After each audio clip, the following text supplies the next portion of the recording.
Safety 365. Welcome back to Safety 365, where our goal is to help you navigate more safely through your daily activities and understand the importance of taking proactive measures to safeguard yourself.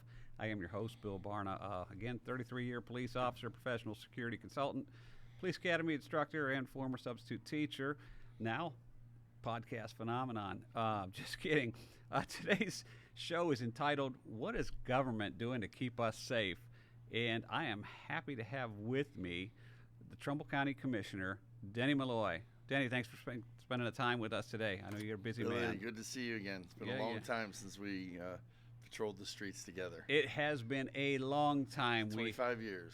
We were just talking. I don't know if we're going to fit in our uniforms from back then. I surely won't. I can guarantee you that much. I'm going to have a tough time as well. Our alligator wrestling days are over.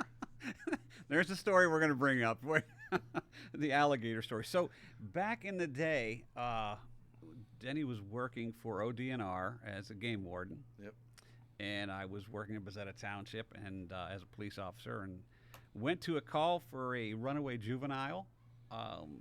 With some diligent verbal judo and some talking, I got down into the basement of this dwelling to find the juvenile hiding downstairs. It was his uncle's house. It was his uncle's house. Yeah, he ran away to his uncle's. Uncle told me he was in the basement. Went in the basement, found the juvenile, placed him into custody, and also located a room that was glowing down there. And when I pulled back the curtain, I heard some hissing.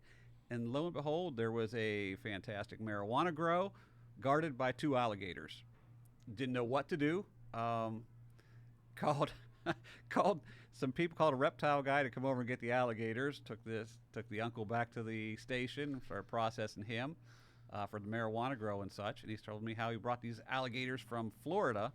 He fished them out of a canal, brought them back to Florida, and we're going to keep them as pets. Well, he said he was going to keep them to keep his buddies from pinching his marijuana. Right. They were his pets, they were AKA guards. They were guard alligators. Yeah, guard alligators. So he's telling me the whole story, and in my mind, I'm like, well, that's pretty good.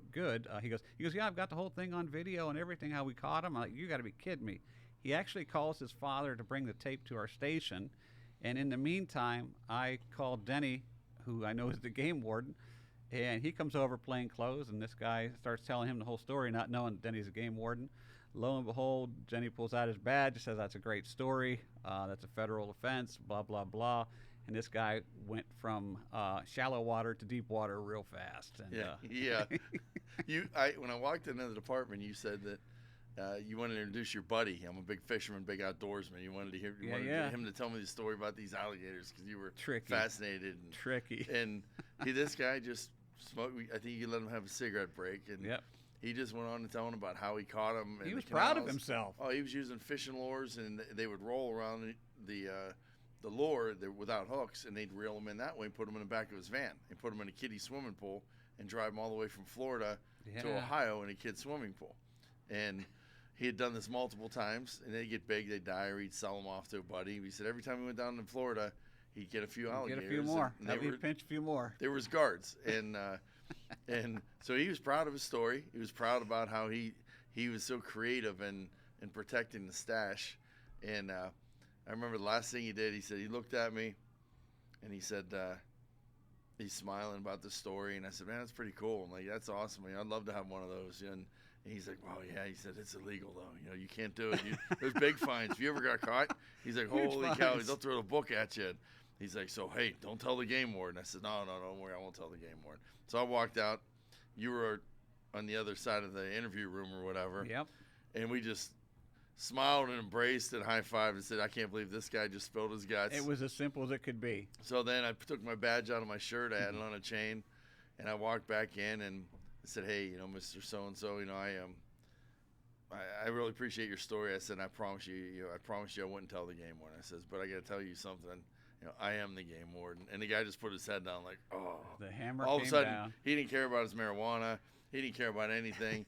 He went from color in his face to white as a ghost. Yep. And ended up he was convicted of the alligator offenses, and he was ordered to give those two alligators first-class tickets back to the Everglades, and he had to pay for it. Yep, put them back in their on a natural flight habitat. to Miami, and the game wardens met the plane down there and brought them back to their natural habitat. But that was one of them stories for the ages. And that was 25, 30 years ago. Oh, yeah. Easily. Yep. And we've been telling it ever since. Oh, why wouldn't you? Yeah. You got a story like that, you got to tell That's it. a good one. The funny thing is that same neighborhood where he lived, back over by Kmart Distribution, is the same area where you guys had a turkey problem years ago too. Yeah. Where turkeys literally harassed a guy and kept him locked in his house for 3 days because every time he went to go out to his car, the turkeys would attack him. Wild turkeys, yeah. Yeah, and they were roosting on his Chevy S10 and on his roof.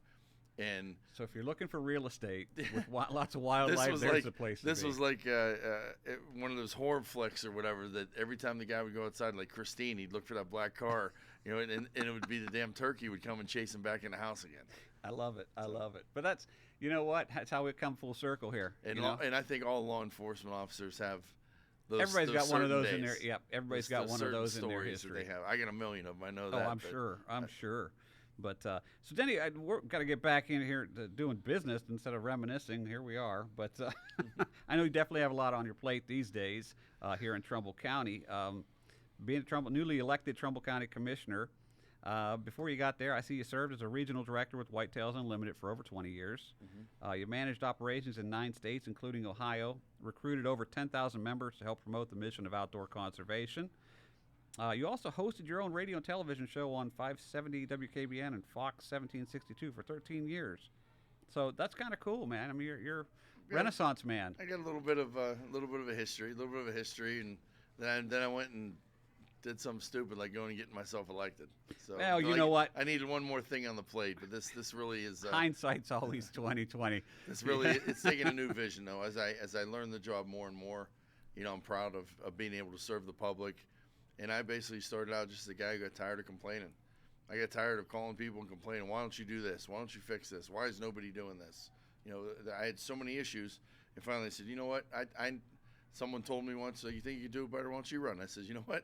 Okay. Done. Don't throw the challenge accepted. Yeah, I'd say don't throw the challenge coin out to me. That's right. And I ran and we won. And I feel that there's going to be some interest served in the county that have been overlooked for decades, and my seat now I consider to be a township rural seat that the farmers, the sportsmen, the township residents, people outside the cities actually have a seat at the table right now, and I think that's great. You know what? Everybody's got to be represented, and I think that's.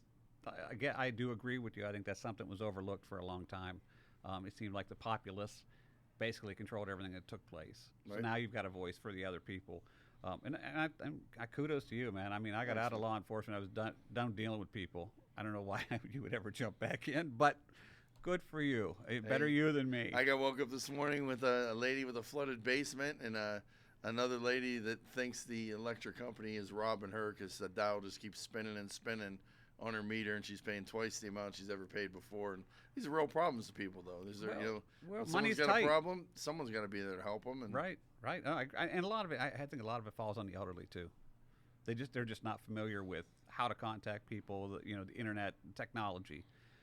They need a voice. Yep. I think that's true. So, all right. So we're going to talk about a lot of things here, and is the government really keeping us safe? A lot of issues that have come up recently. So I got to start it out with what are the 3 basic responsibilities of the federal government? Obviously, legislative, it makes the laws, the executive that carries out the laws, and the judicial that evaluates the laws. Knowing this, the most important role of the government is to ensure the safety of its citizens utilizing these 3 branches. And I think it's probably put best in our preamble. And if you haven't heard it, I'm going to kind of recite it for you real quick. We, the people of the United States, in order to form a more perfect union, establish justice, ensure domestic tranquility, provide for the common defense, promote the general welfare, and secure the blessings of liberty to ourselves and our posterity, do ordain and establish the Constitution for the United States of America. That says it all. When you talk about promote the general welfare, it's about protecting the people, safeguarding them against things.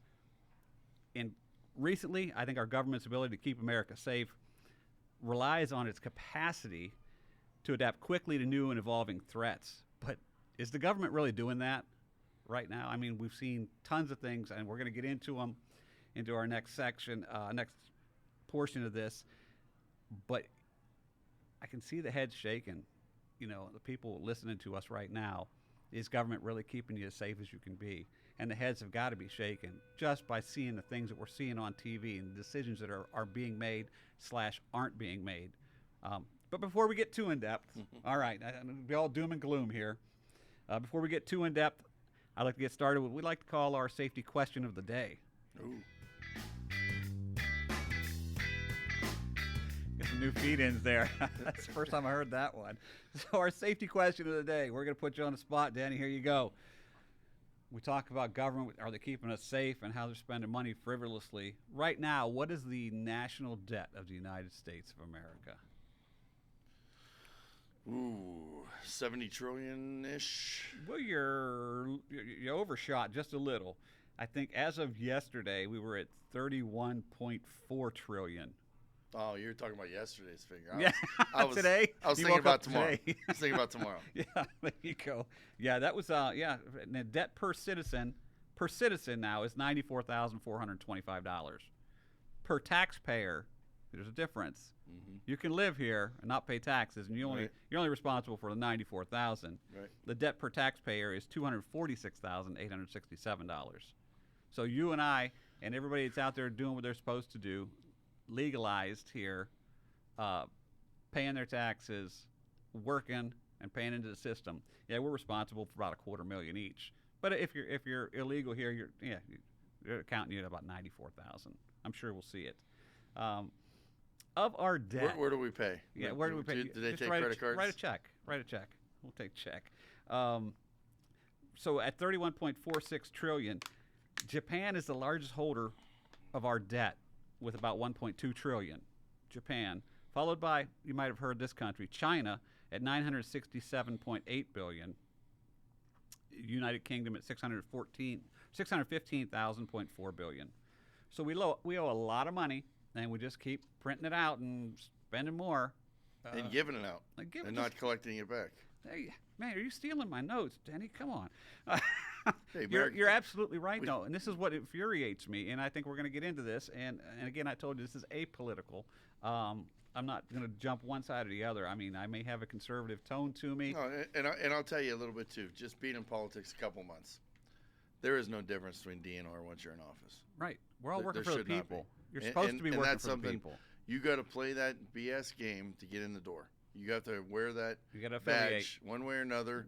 Just that's your ticket to get in office. Once you're in office, you need to take that ticket off and hang your hat at the door and say, now it's time to serve the people. That's right. And that is the problem, I think, with government more than anything now, is there are some people that forget that. There are some people that are only we can't stay on the party bus. Right. You need to work for your people, your constituents. And that's one thing I don't understand. Now, let's talk law enforcement for a second. Judges, when they run, for the most part, in the past, they run nonpartisan. When they run a general election, now laws are changing. The state Supreme Court justices and the appeals court, now they run as political because it's one party, whatever that is. But why is the sheriff run as Democrat or independent? Was he going to favor one side more than the other? Is he going to prioritize drug raids on Democrats rather than Republicans, or vice versa? Well, we've not seen that affiliation? We've not seen that on national scale ever. And it's like, why? County recorder, your treasurer, is the treasurer going to let his party slide a little better when it's tax time? That's just where the money's at. I just don't understand. And even county commissioner. Yeah. What I've been dealing with so far is roads and infrastructure and county buildings and county services and flooded basements. What does that have to do with what party affiliation you run by? No, they just want a person to be their voice. That's what you need to be. So that's my 2-minute rant on politics. This whole political thing's got people skewed. You got to pick the best person for the job that's going to serve the public. 100%. 100%. People don't do that. If you're just voting along party lines, you're missing the boat. You're not doing yourself a favor. I agree. All right. Well, that was our safety question of the day. Let's segment into our next little portion of the show. I like to call it "You Don't Know What You Don't Know." You're not going to do that dance again, are you, Bo? Off camera when I watch the playback. So the most important role of government is to promote the general welfare of its citizens. That's you and me. All right, what's best for us? When we talk about promote the health, safety, morality, peace, and overall well-being of the people, okay, what should I do to help the masses of people to make their life better, to keep them safer, and to keep them healthy, wealthy, and wise, let's call it, all right? Is government really doing this when we look out there? The average person is faced with exorbitant prices on essential items such as food, gas, and electricity while their savings are being depleted. And government continues to spend. I mean, we're $31 trillion in debt and continuing. The clock's running on that.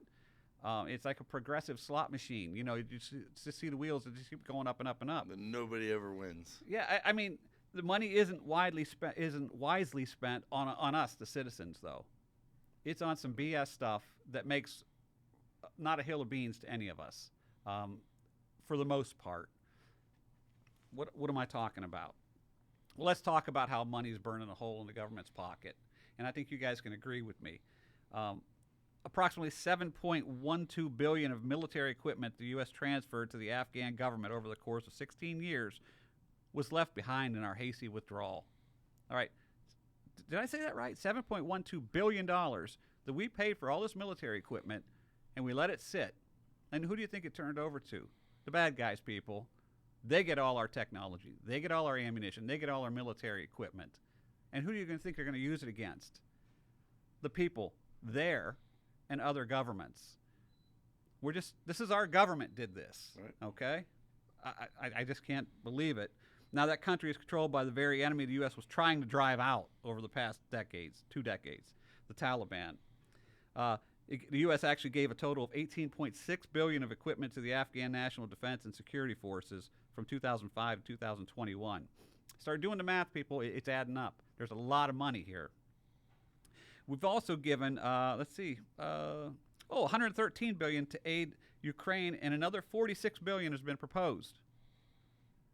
Now, I'm not saying we shouldn't help people, and the poor people of Ukraine, I feel for them. My heart bleeds. I get it.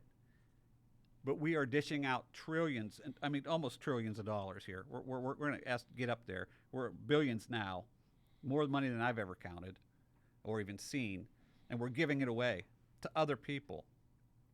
I'm not against helping others, but sometimes you have to live within your means and stop spending like there's no tomorrow.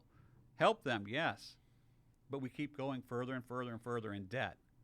There's stuff at home we need to deal with that I think that money could really be utilized for. I don't know. The big thing, Bill, that's our money.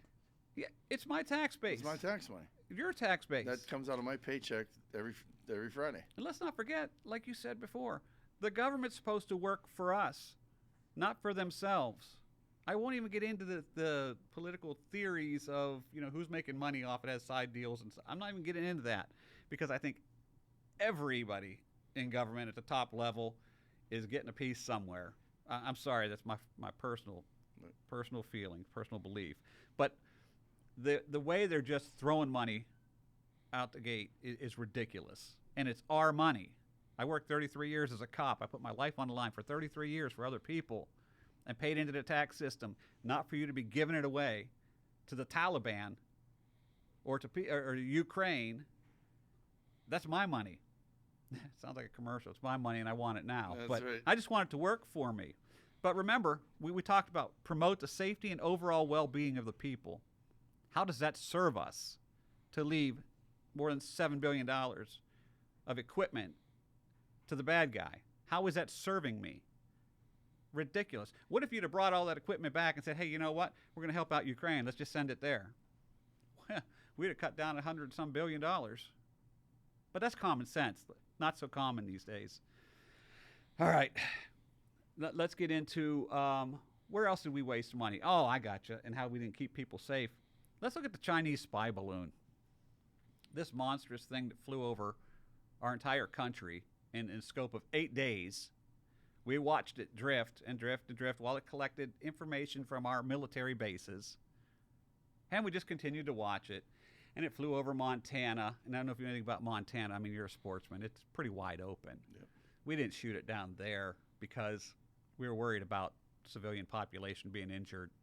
Okay, I'm going to call BS. We didn't shoot it down over the Aleutian Islands near Alaska when we first observed it. Why? Yeah, we'll just keep watching the doggone thing. No, what did we wait? We waited 8 days till it got all the information it needed, went across our entire country, west to east, and got off the coast of South Carolina, and then we sent a fighter jet to shoot it down with a missile, an F-22 stealth fighter jet, using an AIM-9X Sidewinder air-to-air missile, okay, at the cost of $450,000 to shoot down a balloon. There was no other way of getting this balloon down. In our day and age, we're flying people to the moon commercially now, and we can't shoot down a balloon. We choose not to shoot down a balloon. Wow. Blows my mind, okay? I'm on a roll, Denny. I know I see you smiling. Just bear with me. Aside from the cost, what was the risk that was posed to the safety of U.S. citizens during this week-long spree of China gathering information? What information did they glean from our military bases? We showed them everything they needed to know. And that's a threat to our safety. Okay. So we spent $450,000 to shoot this missile down, or to shoot this balloon down with a missile. Crazy. But wait, there's more. You know, like a television ad. But wait, there's more. If you order before midnight tonight. On February 10th, there was a small metallic balloon with a tethered payload below it. Okay. It actually belonged to the Northern Illinois Bottle Cap Balloon Brigade. It was a $12 Pico balloon over northern Canada. And they shot it down with a fighter jet. How about that? Okay, that's another plus $450,000. On the 11th, the very next day, a balloon the size of a small car was observed and was shot down by a fighter jet over Alaska. Had another $450,000. On the 12th, an octagonal balloon was shot down by a fighter jet over Lake Huron. But here's the fun part, people. The first one missed and went into the drink. $450,000, they put it into the lake. Oops. Okay. We all have bad days. I've been on the range, and trust me, I don't hit the target every time. So they shot it again, and they got it down. $900,000 more. 3 objects that were shot down, 4 missiles fired. That's approximately $2 million more of taxpayer money spent. They deemed this stuff was dangerous. The best part is our president said this, and I quote, "We don't yet know exactly what these 3 objects were, but nothing right now suggests that they were related to China's spy balloon program." That was President Biden on February 16th. That was a direct quote. We don't know what they were, but we shot them down at, nearly $2 million. Yet the Chinese spy balloon previously that we watched for 8 days, we knew what that was, and we let it go across the country before shooting it down for $450,000. I ever wonder what happened to those balloons you release, like when you're a kid, or people do like memorial things? They always end up in the woods. Yeah. As a hunter, you know how many times I've found balloons in the woods and they've got something connected to it. If you can read this, yeah, call Joe Smith. It's like, oh, that's where they ended up. Someone released that balloon, who knows how far away, and you end up finding it in the middle of the woods in the middle of nowhere. It's just kind of annoying that, again, our tax-paying money, there it is. We're just shooting it out of the sky, sending it out. That's nothing. You said $2 million? $2 million. That's pocket change. That's stuff that I'm not a county commissioner. I wouldn't know. It's in like the cup holder of the government. I got you. The old. It's there with the like Taco Bell sauce stained pennies and whatever leaked out of your coffee cup at the bottom that you really don't even want when you clean your car out. You're like, well, should I just throw? It's pennies. I hate to throw money away, but it's all nasty and sticky. I don't really want to touch it, so you kind of throw it in the trash. Then again, if that's penny change to them, then they're not in touch with the American people. Of course not. But I will say this: you think you saying the government has common sense? No, I'm here. I'm from the government. I'm here to help. I'm here to tell you from the trustee level to the president of the United States. There's common sense lacking in government. Yeah, man. You worked for township trustees 2 different times. Yes, sir. Are you telling me they were rocket scientists you worked for? No. All of them? No. Not a one. Well, maybe some. There were some intelligent people there. I don't know that. I'm here to tell you, I work in government now. I work with government people, and I have a lot of respect for what they do and their dedication to service. But believe me, I've seen some bad government in my life already. Well, the common sense doesn't prevail. That's the bad part. I mean, I think they're educated people, but I don't think they utilize common sense for the betterment of all. It's not a utilitarian type of approach. They squeaky wheels get the grease, type of thing, and that's where I think we're wrong. But as much as I want to, and one other thing I'd say is, just because someone's a good politician does not mean they're a good elected official once they get there. Copy that. They could be a great politician. I mean, with the best of them. They know politics in and out. They know campaigning in and out. They know marketing in and out. And then they get to actually get the position, and can you do the they job? Outkick their coverage. They do not belong to be where they are. Understood. Now, I know I like to harp on government not doing what it's supposed to, but occasionally government does get things right, sort of. When COVID-19 hit, pandemic struck, and the U.S. government dispersed money back to its citizens in the form of stimulus checks to assist families, businesses, and the economy in general. I think it was a good move. People were hurting. Everything was shut down. People weren't getting to work. They didn't have money. They still had to pay rent, pay on their houses and everything else, and feed their families. So the government stepped in and did pass some of that money back. This was monumental and essential, I believe that, to allow citizens to survive. But as usual with government, there were hundreds of millions of dollars spent frivolously. Well, how would they have spent frivolously all this money? Well, how about 560,000 incarcerated people received $783.5 million in stimulus payments?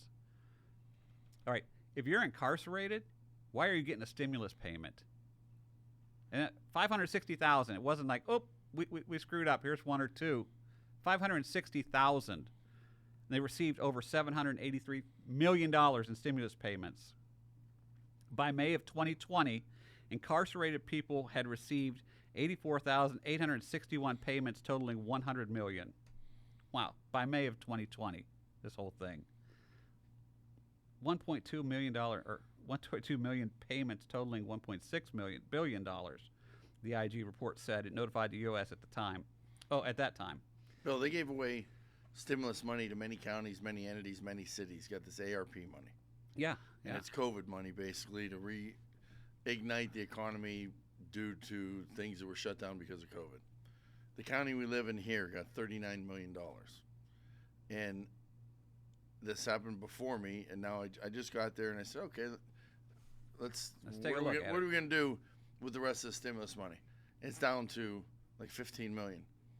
And I said, you guys spent $23 million last year, and I asked for a printout of what they spent it on. It's like the police car was burning in the street, people just rolled it over, and everybody looted the pharmacy and looted the store. The money's just gone. And when I look at the projects, it's like, did nobody take time to prioritize? Did they not realize this was people's stimulus money for the good? I mean, money was going out the door for this, and let's throw it at this. First come, first serve. Oh, this department's short. They missed their budget by $3 million. Let's put a Band-Aid on it. Let's do this. It's unbelievable how the government, now they entrusted all the stimulus money, our tax money again. Yes, sir. And they gave it back out. And some of the frivolous spending that goes along with it, and some of the lack of oversight from the government. I mean, they give you rules and guidelines. It's supposed to be this, supposed to be that. I'm here to tell you, if 30% of that money goes to where it's supposed to have gone, we'll be lucky. And so I'm sure I'm not just speaking on behalf of our county. There's probably a lot of counties across the board. And like you said, we'll just print more. They irresponsibly spend it. We don't get a do-over in life, but in government you get do-overs every day.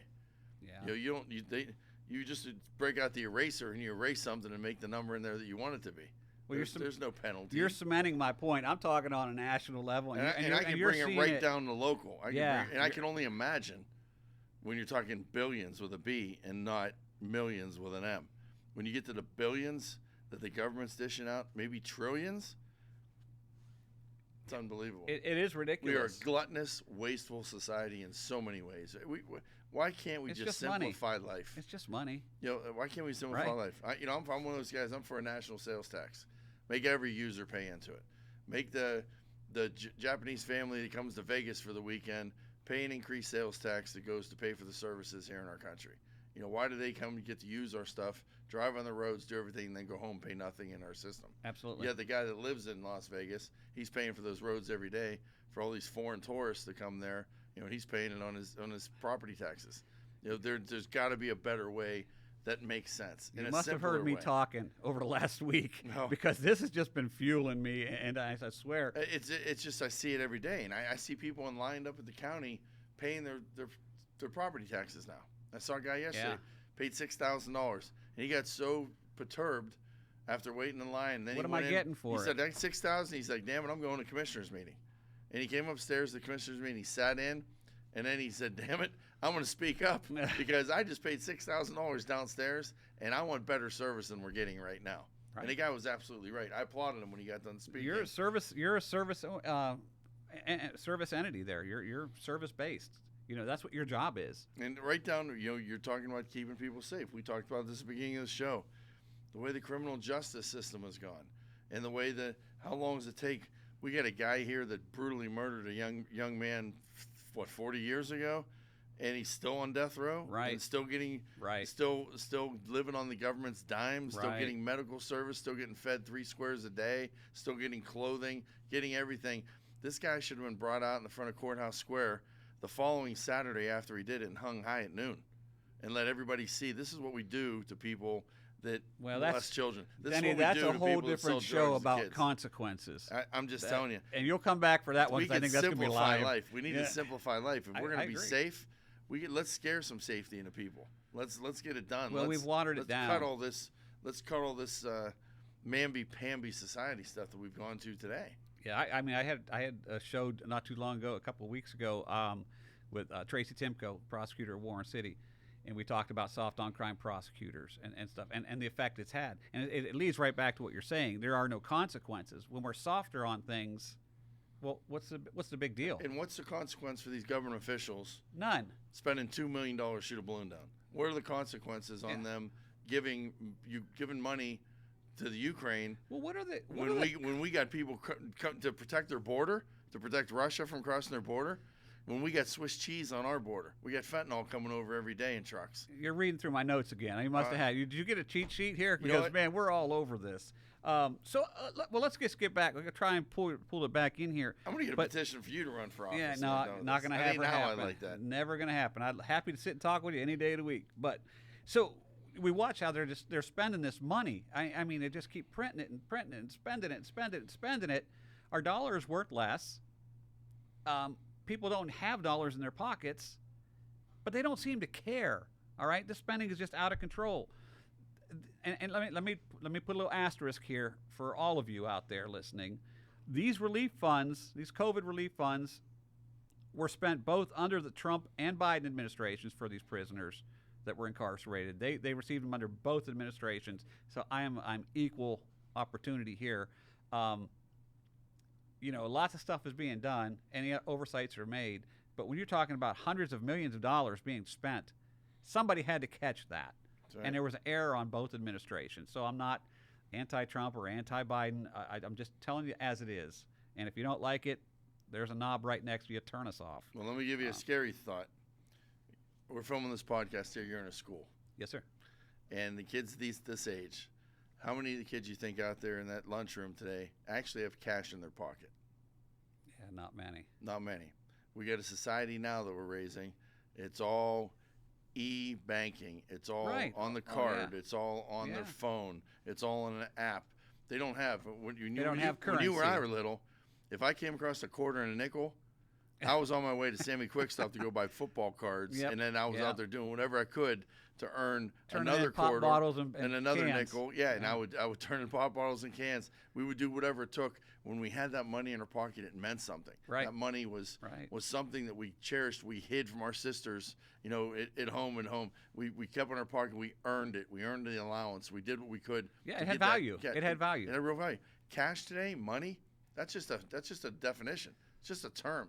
You go to any of these cities. Go down to Columbus. They don't want to learn about our money system. They don't want to learn about economics. Yeah. They want to learn about Bitcoins and this, that, and all these things. And you know what they want to do? What we're doing right now. They want to be YouTube stars. They Yeah, don't want to yeah, work. influencers. Yeah, they want to be an influencer. They want to be a YouTube star. That's the easy way. That's the way to do it. Well, you don't have to break a people sweat doing that. just keep refilling your bank. You don't have to pay for anything. It's all on a card. It's electronic. What's going to happen when these people become our next generation of leaders? What's going to happen when these kids have to deal with money and financial situations? And we're talking B's and T's, Yeah, billions and trillions of dollars. What happens when we hit that next level? What happens when the debt is to the point where you said $294,000 a person or whatever? Yeah. What happens when it's $1 billion a person? Are they going to just let it get to that point? We'll be overrun by then.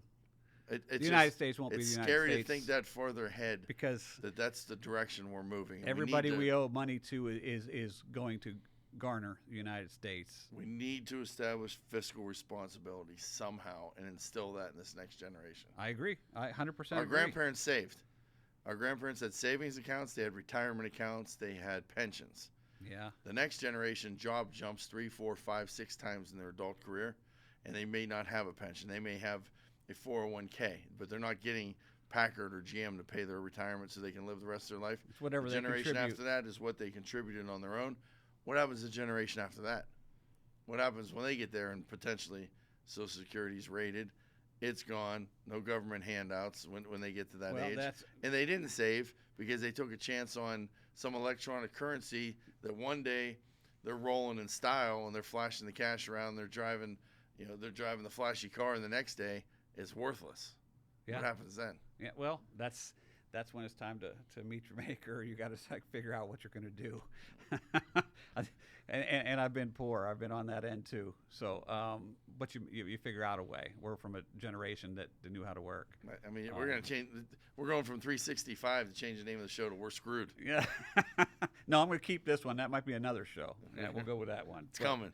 So you might ask as we complain and whine about what the government is doing with all this money. You might ask, what does government spending have to do with the safety of the U.S. citizens? Oh, I don't know. Maybe that money that's ill spent could be well spent. Imagine how much good we could have done with the hundreds of billions of dollars that were misspent. I don't know. Maybe increase the security of our schools. There's one. A little bit more money there. Maybe providing more affordable housing. Maybe creating better training for our police, fire, and EMS. Maybe helping to get people off of welfare instead of just continuing to feed it. Maybe even making higher education more affordable instead of making it reimbursed right now, which is proposed. And you just touched on something again. You just I can't do this, Denny. I'm never going to get through this Phil, stuff. you just struck a nerve. Right now in our county, we're hiring a 911 director. Yes, sir. Somebody to run the safety services for our county. Yeah. Okay? Yeah. We get a stack of resumes, this thick, 150 resumes. In the stack of resumes, I have beauty shop owners. I've got Walmart and Rite Aid assistant managers. I've got landscape contractors that mow grass. What does that have to do anything with that job? I'll tell you exactly what it has to do with that job. Those are people that, nothing against those professions, but these are people that are unemployed now that used to do that for a living, that don't want to work. I gotcha. So they got to meet so many qualifications to keep their welfare and their aid up. So they're like, hey, I put an application this week to be 911 director. I put an application this week to be a human resources director for a county at $100,000 a year. And then I don't know why I didn't call. I'm trying to find a job. I'm trying to do something. They were finding ways to bilk the system. When we looked at that, we're like, these ones are jokes that they put in for this job just because they want to keep their benefits going. They want to keep their bennies going. They need their bennies. Right. And there's going to be some county worker out there that's going to be like, okay, you're doing good. Here's your check for the week. Yeah. That's where government waste comes into play. And we see it everywhere. I mean, we see it on this small level. Imagine in the municipalities, the cities, the bigger places, these big cities. What's going on there? All right, I know we're spinning all over the place and we're shooting off like spider webs, but there's so much spending being done. And I want to do say one more thing about the incarcerated people receiving stimulus money. Maybe one that you've heard of, the Boston bomber, that Zokhar Chernov. He murdered 3 people and terrorized all the city. Yeah, he got stimulus money. Now, what's wrong, people? Okay, and that's just one that I can pull up.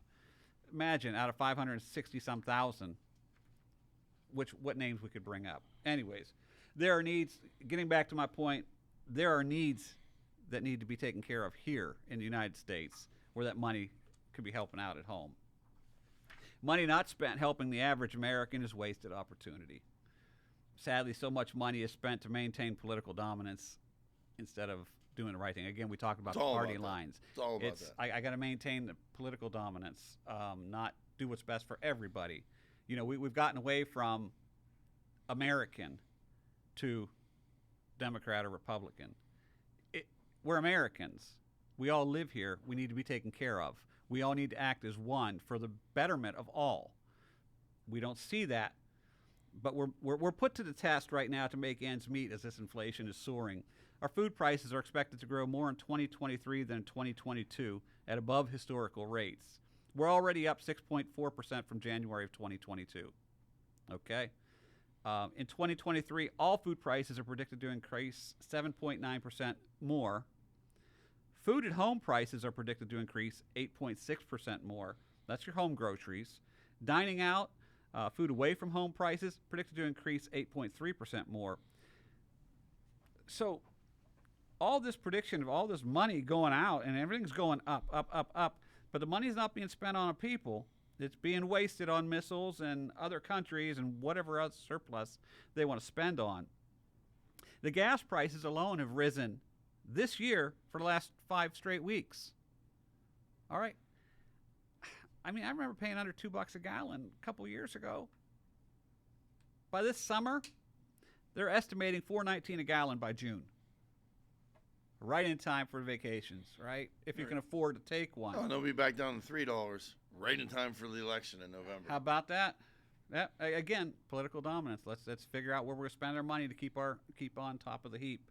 Don't forget, we talk about gas prices. The Keystone XL pipeline was expected to carry 830,000 barrels per day, but was shut down on day one when President Biden took office. Okay, shut it down. What's the big deal, people? Well, it was an environmental concern, they thought. Now, this oil wasn't being harvested. It was just a pipeline taking it from Canada down south where it could be processed. So it wasn't really an environmental issue. But whatever, having said that. The U.S. previously purchased oil from Russia. The Keystone, after we said we're not buying Russian oil anymore, the Keystone offset that amount when Russian oil was banned. So at 830,000 barrels a day, we didn't have to worry about not getting the oil from Russia. That's what the Keystone was designed to do. We're going to take this oil. We don't need Russia. We don't have to support their regime.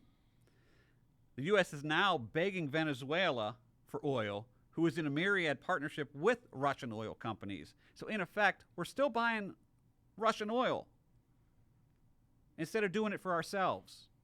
This is the problem. And we have enough oil underneath the feet of Ohioans, just in Ohio. Yeah, but in the Utica Shale that we have enough oil down there to last us for the next 500 years. But we're not going to do that. Country. We're not going to do that. We're going to tap into our reserves instead and deplete those to show everybody, look how the prices are better. Puppet show, smoke and mirrors, people. Look at what's going on. And okay, I know. Take a breath, Bill. You're gonna have an embolism. Let's go one step further, Bill. We had a Congress that was anti-fossil fuels. Yeah. Okay. Anti-fossil fuels. They were against pro all the natural electricity. gas. They were against all oil. They were against coal. And we had a congressman here locally that was right there with that. We need green energy. We need solar energy. We need wind energy. He gets voted out of office. What job does he do for a living now? Oh yeah, he's going to work for he works for the natural gas industry now. And he's promoting natural gas. Yeah. And he went from being on one side where he was getting paid and jumped all the way across to the other extreme to get paid by the people that Denny, he was what fighting do you when he need was me in to be Congress. today? What do you need me to be today? That's the whole thing, and that's government in a nutshell. I hate to say that, but it's true. We see it every day. The average person here now, we're not even going to be able to sustain any quality of life. Then the government goes and reclassifies natural gas as not a fossil fuel anymore. That's natural gas is now green energy. Do you know that? Oh, okay. That's the new kick when they realize, crap, We talked about wind energy too, and I know just recently, you know, all these windmills they put out in the ocean. Now we got 50 of these whales beaching themselves because of the vibration causing a certain tone. What about the environment there? And you know how much oil each of those things? You'd be blown away. I know a guy that installs those things, and how much oil they take to keep lubricated. The sure, lubrications for those things. And you put them in the water because then they're going to leak. Okay. All right, getting off target. Here we go, spider webbing again. But you know, does the government really care about the average citizen anymore? I think that's our question. I think to add, here we go, bringing it back local. To add insult to injury, let's just look at East Palestine. All right, we had a horrific train derailment down there, horrific disaster. Talk about environment, vinyl chloride that was put out there, and they burned it off, and it created all this other stuff. And I mean, these people are going to have lingering effects for years down the road. Don't tell me they're not. The same people that told you at 911, oh, the air is safe, everybody's going to be fine, and now these people are dying of different cancers because of the caustic smoke and dust that they inhaled. You know, our federal government denied federal disaster relief funds for East Palestine. No, it's not really anything that's a disaster for us. It doesn't classify. We're not giving you any money. Let's make Norfolk Southern pay you. Okay, I'm okay. They should be held responsible. They were negligent. I do believe that. The president couldn't take the time to visit these people down there. These people who aren't going to be able to re-inhabit their homes. These people are going to have lingering health effects for the rest of their life. These people whose jobs have been pretty much shut down and non-existent now. That whole town is a plague. Nobody wants to go there. I get it. If you're the president of the United States, you better get your butt down there and work for the people. He chose not to go. You know, Mayor Pete, Secretary of Transportation, who should be looking into this stuff. I mean, it's a train. It falls under your venue. Took you 3 weeks to make an appearance, but that was only after another former politician, showed up on the scene. And I think it was just tit for tat. And he didn't want to overstep his boundaries, whatever. That's what Pete said. Where's the concern for the American people? These people are hurting. They don't even have safe water to drink. And your number one commander-in-chief can't show up to show support for them? BS. But I will say. But you can spend $450 million to shoot down a balloon. You did say who's protecting people, who's keeping people safe?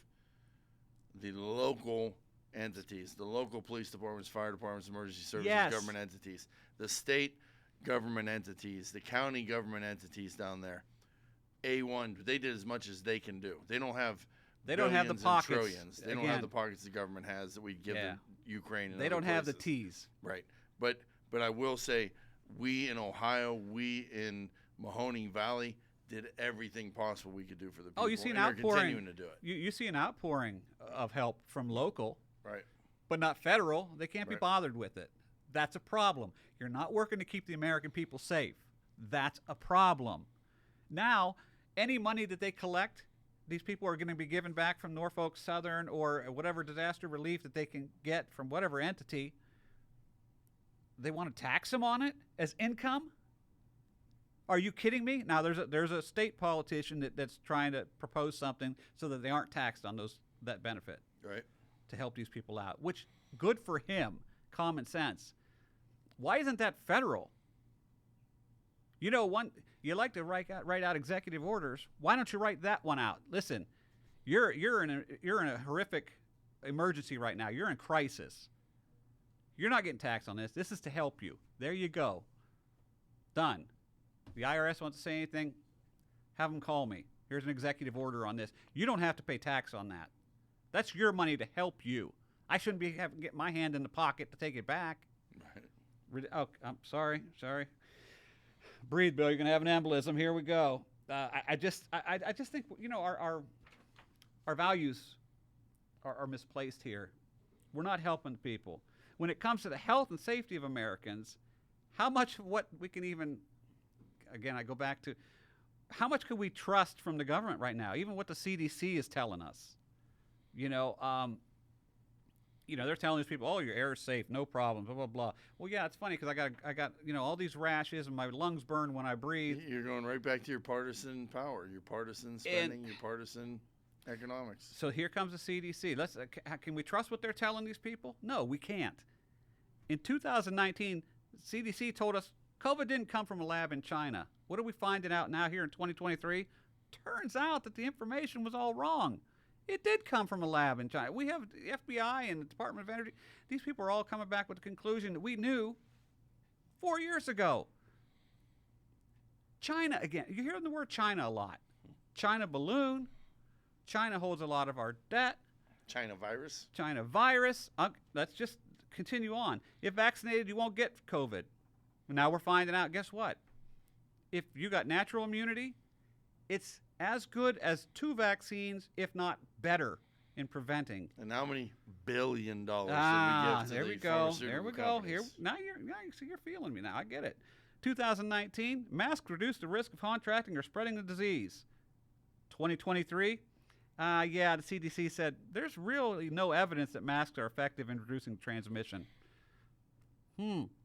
So we were all the dumb people, the layman people, saying a virus that's so small that it could fit through on the head of a needle can get through these masks that aren't form-fitting to our faces. So, yeah, we kind of knew that. And the 9/11 tragedy, again, 400,000 people exposed to caustic dust, still suffering from complications today. CDC, you have no credibility anymore. You were bought and paid for. That's what I'm saying. Bottom line, residents of East Palestine, Ohio will never be made whole. Their life savings invested into their houses, which are now worth nothing. You might as well expose them all to radiation, and those houses need to be level and that land stripped. It'll turn into a rental town before long. Yeah, they'll be appeased for a short time and then forgotten. That's what's going to happen. They can't grow fruits and vegetables down there. Now, who the heck wants to eat that? It's ridiculous. Safety. That's right. Promote the safety and overall well-being of the people. You're not seeing that on a big scale. We're allowing a flood of illegal immigrants into our country along the southern border, and this is where we went before. And with them, they bring deadly drugs like fentanyl. For those of you listening and haven't heard of fentanyl, I mean, you might be living under a rock at this point. Fentanyl is ridiculously lethal. 1.7 million encounters overall in fiscal year 2021. Over 2.3 million in fiscal year 2022. This time last year, numbers for fiscal year 2022 through March 1st were 839,819, well under the current mark of 1,008,217 currently for fiscal year 23. If they're telling you, oh, we've got these things worked out at the border, we figured it out to keep you safe, they're lying. Turn on your TV. These people are coming in day in, Bill, day out. Sometimes I'm up late night, winding down from a long day, and I'll flip through the channels and I'll catch one like Texas game warden shows, on History Channel or whatever it is. Yeah. And then you see them down there every now and then of a segment, and it's the game wardens patrolling the Rio Grande. And there are the illegals trying to come across, many of them with drugs, and they see it. And then they see them swimming back to the other side by the time they get there and catch up to them with a boat. And then they're flipping them off, and they're waving at them. Can't come on our soil over here. You can't do anything to do this and that. And I'm looking at this and I'm thinking, we're playing this stinking cat and mouse game. And then that backpack that guy was trying to swim across was enough fentanyl that could kill half the state of Ohio. Right. And we're waving and letting it get. Where's the gun? When the guy's on our side of the line, where's the shot? Take the shot. Rid America of that guy who's trying to bring fentanyl into our country. Oh, no. No. You can't do that. Do that. You got to get him on the other side. You got to get him clothing. You got to get him a drink of water. You got to get him refuge, and you got to get him on a bus to wherever he wants to go in the country, and we'll pay for his ticket. You give him a summons. Hey, you're going to show up in court, right? Right. To get legalized. Yeah, I sure will. No, not going to happen. Where is the AR-15 in that instance? This is our border. You cross it, we shoot you in the head. You don't come across our border illegally. Well, this is our wall. This is war. Denny, you are a foreign enemy entering onto our soil. Denny, I will shoot you between right the back eyes. To consequences. We have no consequences in the United States anymore. You want refuge? Here's where the front door is. You go to the front door and you knock and you stand in line. Gladly, we'll give you sanctity. We'll give you water. We'll give you what you need. You swim across the Rio Grande with a backpack, bullet between the eyes. Done. The analogy I like to use is, okay, so I own my home, I own my property, and if you trespass on my land, I call the police if I don't deal with it myself. But let's just, for the sake of this story, I call the police. The police come there and they say, Denny, you're on this property, you're trespassing, you have to leave. No, I don't want to leave. Okay, well, here's a summons for trespassing. You have to appear in court. And then the police go away. And you can go anywhere you want now. Or stay on my land. I can do nothing about it legally, right? This is pretty much what I've dealt with similar instances recently. I'm not going to go into particulars. I'm going to say, in a generalization, that's what we're doing. They're coming across illegally. We're identifying them, taking their Polaroid picture, writing down some information and saying, okay, to get legalized, you need to be at this court at this day so we can do this paperwork. And they don't show up. We have no way to track them. You know I'm a hunter. You know I'm a sportsman, outdoorsman. I do. You know it's all along the Texas border? Hunting ranches. Yeah. That's what they all are. All along the Rio Grande are hunting ranches. A lot of them are hog ranches. A lot of them have exotic game, whatever it is. There's one place down there in Eagle Pass, which is always on the news, you know, as being one of the big crossing things. Well, I hunt in Eagle Pass at this ranch down there, a place called Four Amigos Ranch. The owner there can't send the hunters up in the morning when they get up and they're all excited to go out to the blind and go hunt, you know, before light. He's got to send his team of people that he paid, armed security guys, to go out to the blinds first and beat on the blinds because to get the illegals out of there. The Mexicans, the illegals, just got done taking a bath in the watering tank there for the pigs and for the wild game.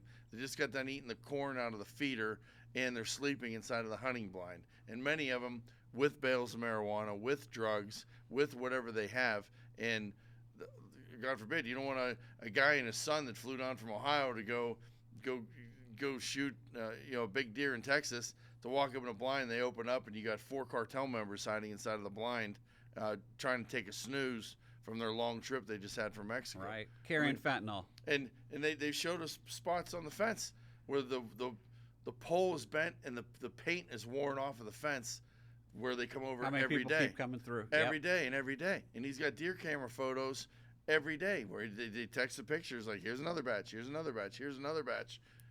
They can't get INS and immigration there fast enough to do anything about it. Well, no, because we've taken the the landowner can't do anything. God forbid he does something to them. They've taken the people from patrolling that border, to processing people, doing paperwork. There are less people in active patrol because they're tied up processing people. Well, that's great, because if I'm a cartel member, all I want to do is send 100 people over to this spot, and then tie everybody up, and then I'm going over there and bringing my stuff across. And that's exactly what's happening. Fentanyl is a powerful synthetic opioid, up to 50 times more potent than heroin and up to 100 times stronger than morphine. If you've ever been in for any surgery and they give you a little bit of morphine, you know how good that is, right? That stuff works. This is 100 times stronger.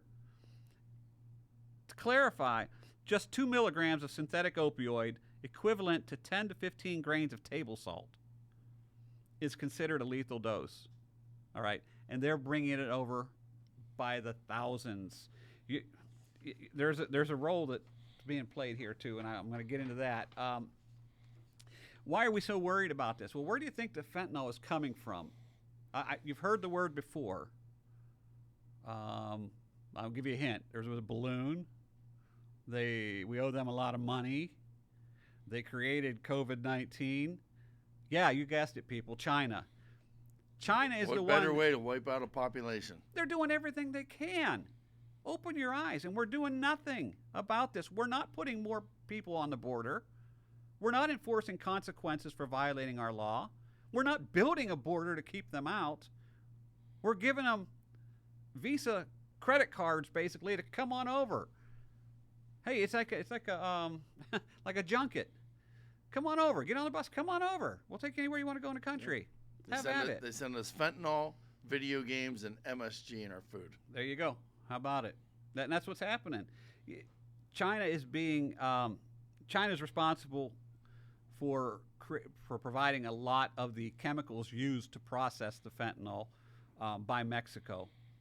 It to be pressed into pills like Adderall, Xanax, or oxycodone. It's ridiculous. In 2021, 90% of some 80,000 opioid-related deaths involve fentanyl. 70,000 deaths in the U.S. from synthetic opioids, more than the combined loss of military lives in Vietnam, Iraq, and Afghanistan wars. People, we lost less lives in Vietnam, Iraq, and Afghanistan wars than we lost to fentanyl. 70,000 deaths. And we're just at the tip of the In 2022, the DEA seized enough fentanyl to kill every American, more than 50 million fentanyl-laced pills, and over 10,000 pounds of fentanyl powder. China has played a key role in putting fentanyl into America, and there's a purpose behind it. There is a purpose. Why are we not seeing this? Why are we not doing anything to keep our people safe? The trillions of dollars that we are spending everywhere else. Why are we not putting up a border wall? Why are we not keeping these people out? Why are we not doing something to keep citizens safe? The people that live down there along they're at war. That border. It's war for them. And they're getting prosecuted for defending their own property. Right. Their houses are getting broken into. Their livestock is being killed. And their lands are being trespassed on, but they're not allowed to defend themselves. And the government's going to process them. There's a guy there, he's a 70-year-old guy, defended himself, and he's up on trial. Yep. Ridiculous. All right. What's the government done to keep Americans safe against this threat? Well, they've removed the deterrent-focused immigration policies and border enforcement tools. Like we said, they didn't put any more agents down there. They stopped construction and funding of a border wall. They encouraged drug cartels and terrorists to exploit the open border. And this is the one I love. Remember, there was a proposal to hire 87,000 IRS agents to get in your pocket and my pocket. No, just the ones making more than $400,000. These big companies. He said, yeah, don't piss on my leg and tell me it's raining. That's not the way it's going to go. That was a proposed cost of $80 million. Why don't you take that $80 million and give it to the guys to go down there and enforce the border laws? We could hire a lot of agents down there to work that border. They didn't do that. They wanted to do something different. This isn't a Democratic or Republican problem, people. It's an American crisis. I want to tell you that, and I got to reiterate it more and more because I don't want you to think I'm one-sided on this. I'm not. My eyes are wide open. We need to do something. All right. Went on a really, really good rant here. Hope you enjoyed it. This would bring us to the next segment I like to call Reaction Time. No groundhog dance with this one? There we go.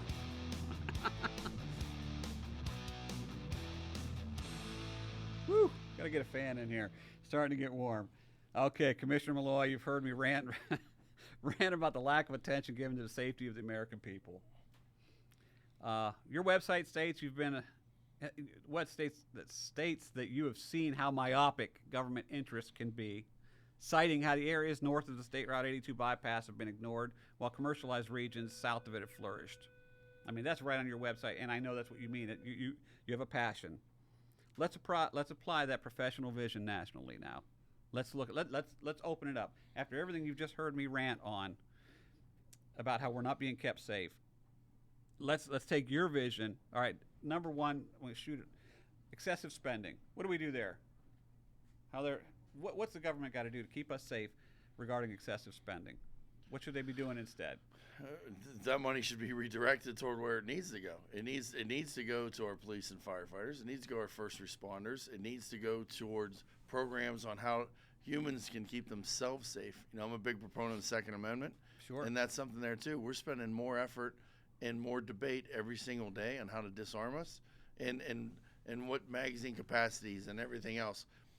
If I'm at home and I get a wife and she's in bed, I'm out on the road for business, and she hears glass breaking, and she gets on the phone and says, honey, someone just broke in the house. I hear him coming up the steps. Are you going to tell your wife, go grab the gun with 6 bullets in the dresser, or are you going to say, Go grab the gun that I got in the closet underneath the bed that's got a 30-round magazine in it. And when someone comes through that door, you just start pulling the trigger.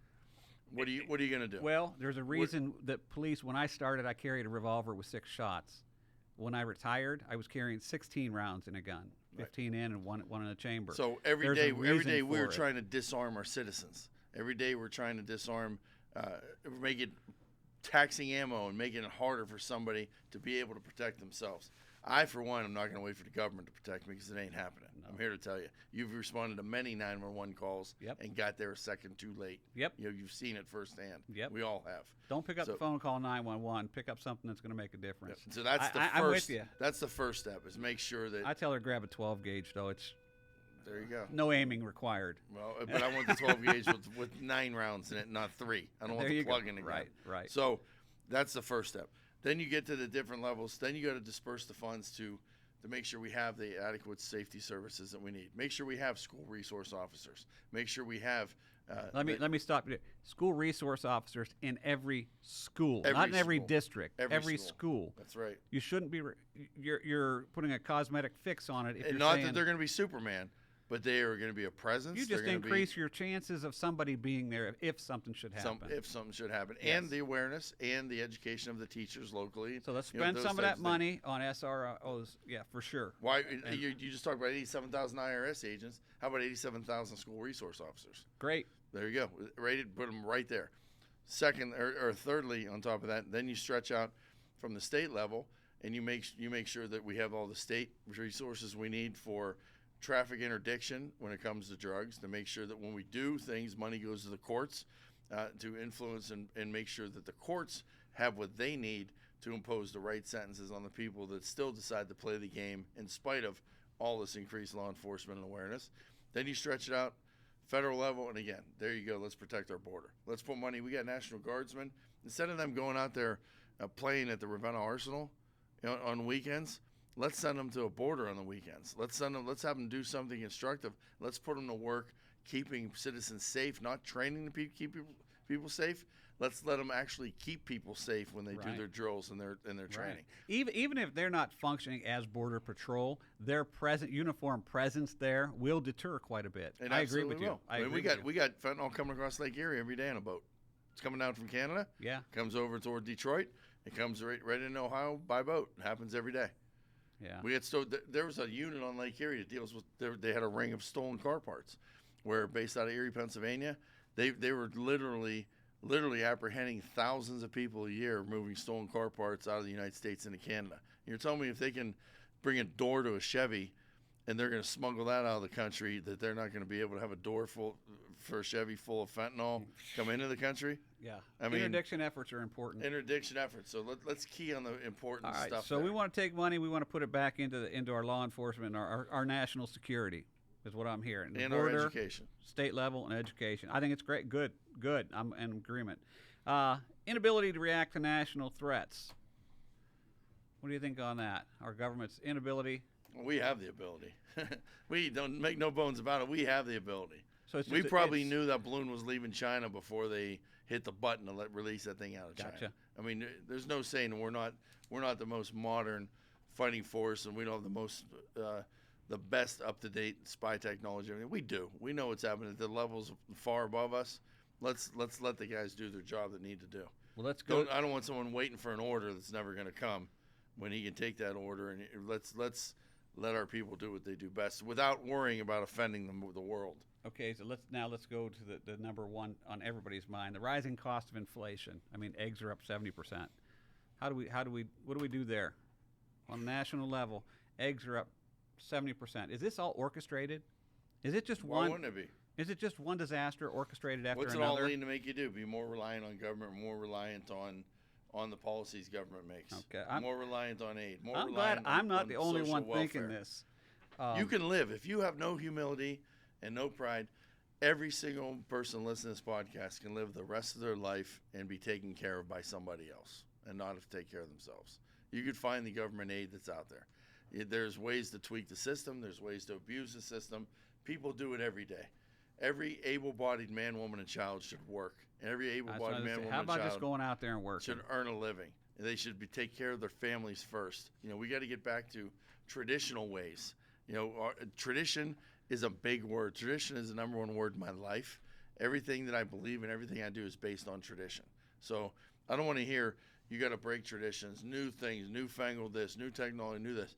Traditions work for us since the beginning of time, and if we just build on tradition, you're going to extend the life of the next generation without taking risk and without taking chances. Take the time to teach your child the right way. Teach them the right way. You teach them the way the mom and dad did it, the apple won't fall far from the tree. Now when you get into all this non-traditional stuff, that's gambling.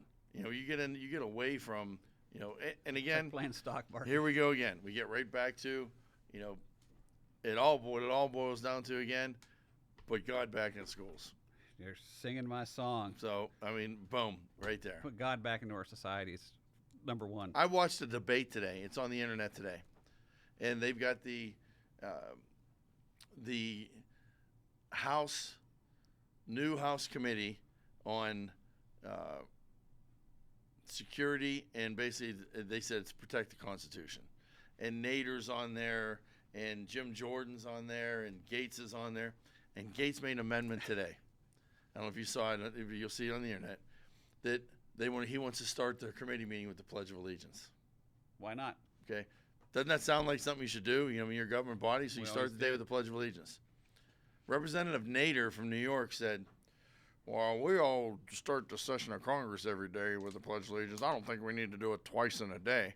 And Jim Jordan spoke up and says, Congressman Nader, no offense, but you don't get there until after the Pledge of Allegiance every day. You walk in late. You walk in late, and I haven't seen it. And you know what Nader said? I've said the Pledge of Allegiance dozens of times in my career. In your career? Are you freaking kidding me? That's a guy that people elect? That should have been millions of times. The guy's times. been there forever. Yeah, it should have been tens of thousands at least. Yep. And they're debating and fighting whether to open up the day with the Pledge of Allegiance to the flag of our country. We're pledging allegiance to our country, to our Constitution, to our people, to our traditions. And these people are debating it? That's where we've gotten. These are elected officials. That's what I mean. What society do we live in?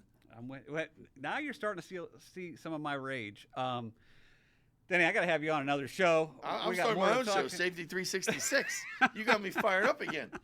Run for office. I'm gonna wait. I'll vote for you. All right, I'm getting the signal. We're running long, but this has been great talking to you. I got to go to this. Commissioner Malloy, thank you for taking the time out of your busy schedule to join us here at Safety 365 Podcast today. It's been great. I'd like to put out special thanks to our show sponsor, Bolo Stick LLC, the door barricade device, providing safety and security to homes, schools, churches, and business locations across 42 states and in the United States and internationally in 6 countries. Visit them at www.bolostick.com. If you'd like to be a guest on the show or have your business advertised as a sponsor, go to safety365.us or contact us via email, podcast@safety365.us. As always, thank you to the Trumbull Career and Technical Center for making this podcast possible. For Safety 365, I'm Bill Barna, reminding you to be aware, be proactive, and stay safe. Thanks, Denny.